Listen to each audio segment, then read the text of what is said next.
শুক্রবার জুমার নামাজের পর রাজবাড়ীর গোয়ালন্দের নুরাল পাগলের দরবারে ভয়াবহ সংঘর্ষ ও অগ্নিসংযোগের ঘটনা ঘটেছে।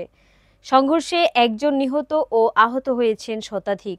কবর থেকে তুলে আগুন দিয়ে পুড়িয়ে দেওয়া হয়েছে নুরাল পাগলের মরদেহ। মোহাম্মদ হামজা শেখের তথ্যচিত্রে বিস্তারিত জানাচ্ছেন লাবণী আক্তার। রাজবাড়ীর গোয়ালন্দে নুরাল পাগলের দরবার শরীফকে কেন্দ্র করে ভয়াবহ সংঘর্ষ ও অগ্নিসংযোগের ঘটনা ঘটেছে। সংঘর্ষে একজন নিহত ও আহত হয়েছেন শতাধিক। উত্তেজিত জনতা কবর থেকে নুরাল পাগলের মরদেহ তুলে মহাসড়কে আগুন দিয়ে পুড়িয়ে দেয়। শুক্রবার জুমার নামাজের পর এই ঘটনা ঘটে। দরবার শরীফ ও উঁচু কবর নির্মাণকে শরীয়ত বিরোধী দাবি করে কয়েকদিন ধরেই উত্তেজনা চলছিল এলাকায়। বিক্ষোভ মিছিল ও সমাবেশ শেষে মুসল্লিরা দরবারে হামলা চালায়। এ সময় নুরাল পাগলের ভক্তরা পাল্টা প্রতিরোধ গড়ে তুললে সংঘর্ষে দুই পক্ষের শতাধিক মানুষ আহত হয়। উত্তেজিত জনতা দরবারে আগুন দেয় এবং পুলিশের গাড়ি সহ প্রশাসনের গাড়িতেও ভাঙচুর চালায়।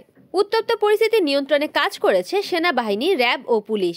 গোয়ালন্দ উপজেলা নির্বাহী কর্মকর্তা জানান, পরিস্থিতি এখন প্রশাসনের নিয়ন্ত্রণে রয়েছে, তবে এলাকায় এখনও থমথমে অবস্থা বিরাজ করছে।